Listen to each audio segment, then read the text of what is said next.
Hi students. आज हम लोग बिजनेस स्टडी का सेकंड चैप्टर पढ़ेंगे, प्रिंसिपल ऑफ मैनेजमेंट।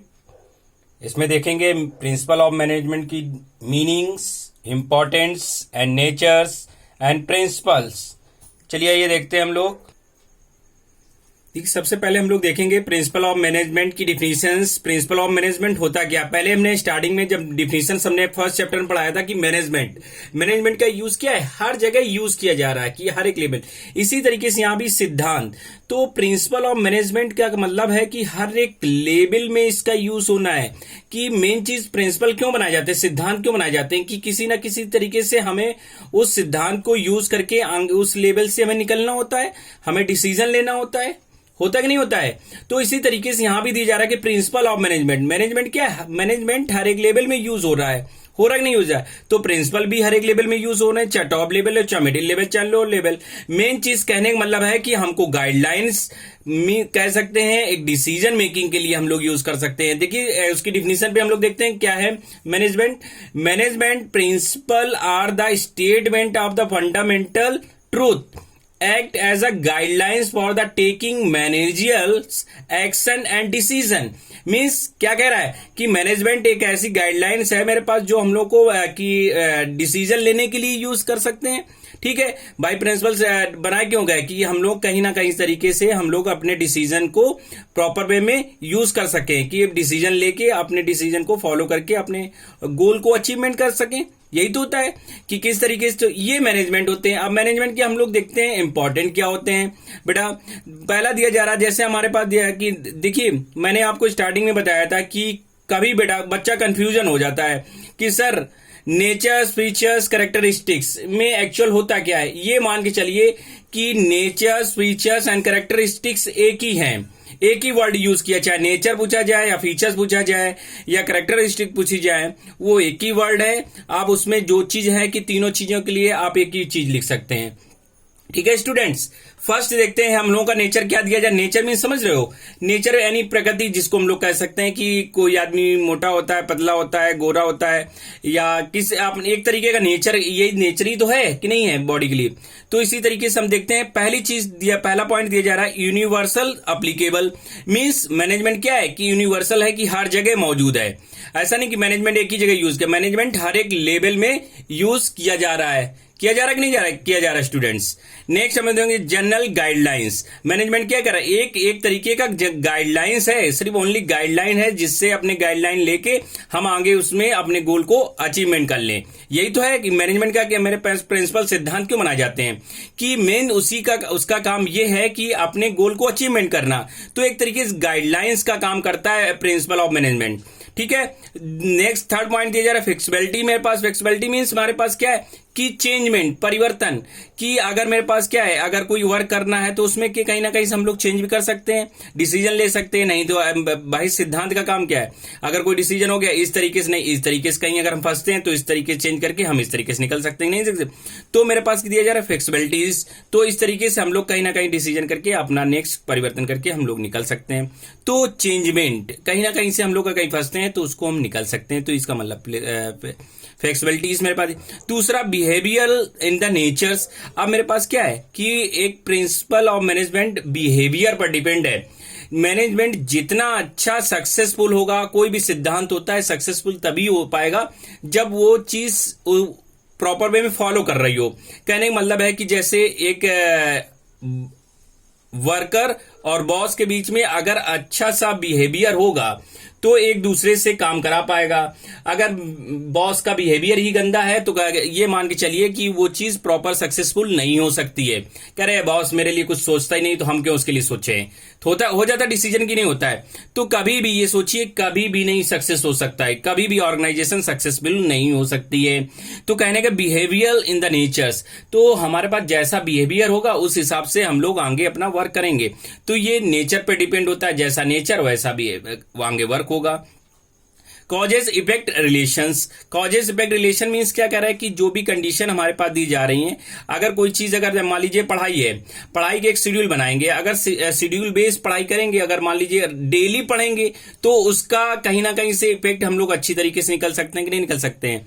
अगर 1-2 घंटे पढ़ लिया, उसका इफेक्ट अलग होगा। तो कॉजेज इफेक्ट रिलेशन का मतलब हमारे पास दिया जा रहा है अपने इफेक्ट से आगे अपने ऑप्शन को सजेस्ट करके अच्छी तरीके से निकल सके। मतलब कहने के जैसे स्टूडेंट पढ़ाई करे तो अगर डेली पढ़ेगा तो उसका रिजल्ट अच्छा आएगा, अगर एक दिन एग्जाम के टाइम पढ़ लेंगे तो उसका रिजल्ट एक अलग आएगा, नहीं आएगा। तो causes effect relation, effect relation हमारे पास कहना है जैसा आप वर्क करोगे उसके अकॉर्डिंग टू मिलेगा। तो डेली का डेली हमें देखना है कि क्या चीज होना है। तो रूटीन में पढ़ेंगे तो बच्चे के, स्टूडेंट के बोर्ड में मार्क्स अच्छे आएंगे, क्यों रेगुलरली रिवीजन कर रहा है, अपना वर्क कर रहा है, होमवर्क अटेम्प्ट कर रहा है, प्रॉपर वे में कर रहा है कि नहीं कर रहा है स्टूडेंट्स। ठीक है, तो ये चीज दी जा रही है। तो ये हमारे थे natures, features and characteristics of management. ठीक है स्टूडेंट्स, नेक्स्ट हम लोग देखते हैं इंपॉर्टेंस ऑफ मैनेजमेंट प्रिंसिपल। देख पहला क्या दिया जा रहा, providing managers with the useful insight into the मेरे पास रियलिटी। तो कहने का मतलब है कि कहीं ना कहीं से अगर कहीं चीज हम कहीं फंस जाते हैं तो मेन चीज क्या करें, ये इंपॉर्टेंट हमारे पास प्रिंसिपल ही काम करते हैं कि अगर कहीं चीज हम कोई वर्क में फंस जाते हैं तो सिद्धांत तभी यूज किए जाते हैं, प्रिंसिपल तभी यूज किए जाते हैं कि हम उस चीज से निकल सकें। कहीं अगर फंस गए कोई चीज में तो उससे हम लोग निकलने का काम कौन करा रहा, हमारा मैनेजमेंट प्रिंसिपल करा रहा, नहीं करा रहा। तो हम लोग कहीं कहीं से ऐसी, यही एक useful in right into the मेरे पास रियलिटी। तो हमारे पास कहीं ना कहीं से मैनेजमेंट हमको प्रोवाइड कराता और उस रियलिटी को हम लोग देख के अपने आगे को निकल सकते हैं, नहीं। तो मेन चीज है कि अगर करना है सबसे पहले तो सक्सेसफुल होने के लिए हमको इस चीज की जरूरत पड़ेगी नहीं पड़ेगी स्टूडेंट्स। तो रियलिटी में जो चीज है बस वही है, उसी रियलिटी को देखकर ही हम लोगों को आगे अपने जो प्रॉब्लम हो गई उसको सॉल्व करके आगे बढ़ सकते हैं। ठीक है, next optimum utilisation of resources. अगर मैनेजमेंट का प्रॉपर वे में प्रिंसिपल सिद्धांतिक बेस में यूज कर रहे हैं तो ऑप्टिमम ज्यादा से ज्यादा रिसोर्सेज यूज करके हम लोग ज्यादा से ज्यादा बेनिफिट ले सकते, नहीं कर सकते हैं। तो ऑप्टिमम यूटिलाइजेशन ऑफ रिसोर्सेज का पूरा फुल्ली यूटिलाइजेशन हम लोग कर पाएंगे। साइंटिफिक मेरे पास डिसीजन, अब क्या होता है जो सिद्धांत होते हैं वो साइंटिफिक डिसीजन होते हैं। अगर मैंने मान लिया कोई कंडीशन दे जा रही तो आज के समय में क्या एक साइंटिफिक डिसीजन होता है, ये चीज अगर ऐसे होनी तो ऐसे ही होनी है। ठीक है, तो कहने का मतलब है कि कोई चीज अगर डिसीजन ले लिया गया तो उसको वो सिद्धांतिक होगा, उसी पर उसको काम करना होगा। होता कि नहीं होता है, अगर मान लीजिए कोई मशीन ऑपरेट करना है तो ऑपरेट करने का एक सिद्धांतिक तरीका है ना, तो उसी आधार पे करना होगा। साइंटिफिक डिसीजन लिया गया होगा तो कहीं ना कहीं से साइंटिफिक डिसीजन भी, तो प्रिंसिपल एक साइंटिफिक डिसीजन पे आधारित होता है, उसका कोई उसका कार्ड नहीं होता है, वो सिद्धांत उसी पर डिपेंड रहेगा। ठीक है स्टूडेंट्स, तो कहीं ना कहीं से हमें साइंटिफिक डिसीजन भी लेना होता है। मीटिंग चेंजेस इन्वायरमेंट रिक्वायरमेंट, अब क्या कंडीशन हो रहा है कि मीटिंग चेंजिंग इन्वायरमेंट रिक्वायरमेंट। तो कहने का मतलब है कि आज के समय में क्या आज हम ओल्ड टेक्नोलॉजी का यूज कर रहे हैं, जैसे जैसे ओल्ड मशीनें यूज कर रहे हैं ऑर्गेनाइजेशन में जैसी टेक्नोलॉजी आती जाती वैसी हम लोग न्यू मशीन लेते जा रहे हैं। तो आज के समय इन्वायरमेंट के अकॉर्डिंग हम लोग को चेंज होना पड़ेगा। जो ऑर्गेनाइजेशन ओल्ड मशीन यूज कर रही तो वो कभी सक्सेसफुल नहीं हो सकती है। हमें इन्वायरमेंट के अकॉर्डिंग टू बेटा करना होता है कि नहीं करना होता है। तो ये सिचुएशन हमारे पास दी जाती है कि जैसा एनवायरनमेंट होगा हमें उसके अकॉर्डिंग टू अपना वर्क करना होगा कि नहीं करना होता है स्टूडेंट्स। तो इन चीजों को देखेंगे तो मीटिंग चेंजिंग एनवायरनमेंट रिक्वायरमेंट कहने मतलब जैसी मतलब ओल्ड टेक्नोलॉजी पहले यूज कर रहे थे, अब एनवायरनमेंट के अकॉर्डिंग न्यू टेक्नोलॉजी यूज कर रहे हैं कि नहीं कर रहे हैं। पहले ओल्ड मोबाइल यूज हो रहे थे, उसमें फीचर्स वगैरह ओल्ड वर्जन के दिए जा रहे हैं, अब न्यू तरीके के मोबाइल आ रहे हैं, new features new technology use कर रहे हैं नहीं कर रहे हैं। इसी तरीके से पहले मशीनरी कौन सी थी, अब मशीनरी हम लोग तरीके से डिफरेंट तरीके की मशीनें यूज कर रहे हैं। तो मान लीजिए फोटो कॉपी मशीन है, पहले हम लोग एक फोटो कॉपी प्रिंट करते थे, अब एक मशीन को डाल दीजिए, जितनी चाहे उतनी मशीन प्रिंट से निकाल लीजिए। होता कि नहीं होता है। तो कहीं ना कहीं से हम लोग न्यू टेक्नोलॉजी यूज करते हैं, इन्वायरमेंट में जैसा इफेक्ट हो उसके अकॉर्डिंग टू वर्क करना चाहिए। इफेक्टिव एडमिनिस्ट्रेशन, तो इफेक्टिव एडमिनिस्ट्रेशन होना चाहिए। इफेक्टिव एडमिनिस्ट्रेशन तभी होगा मेरे पास एडमिन, तब हमारे पास सभी प्रिंसिपलों को के अकॉर्डिंग हम लोग काम कर रहे होंगे, तभी तो इफेक्टफुल होगा एडमिन। हमारा एडमिन इफेक्टफुल कब होगा? जब हमारे पास सभी प्रिंसिपलों को बाकायदा सिस्टम से यूज कर रहे होंगे, तभी तो इफेक्टफुल हम हो पाएंगे, नहीं हो पाएंगे। तो ये दिया जा रहा है। Next, fulfilling social responsibilities. अब मेरे पास क्या है? प्रिंसिपल पूरी फुलफिलिंग सोशल रिस्पॉन्सिबिलिटीज को निभाता है कि नहीं? अगर सिद्धांतिक दिए जा रहे, कोई सिद्धांत यूज कर रहे हैं, तो वो पूरी रिस्पॉन्सिबिलिटी के साथ उसको प्रॉब्लम को सॉल्व करेगा नहीं? तो पूरी फुलफिल मेरे पास सोशल रिस्पॉन्सिबिलिटीज होती है प्रिंसिपल के अकॉर्डिंग टू, हम लोग को वर्क करके अपने गोल को अचीवमेंट करा सकते हैं।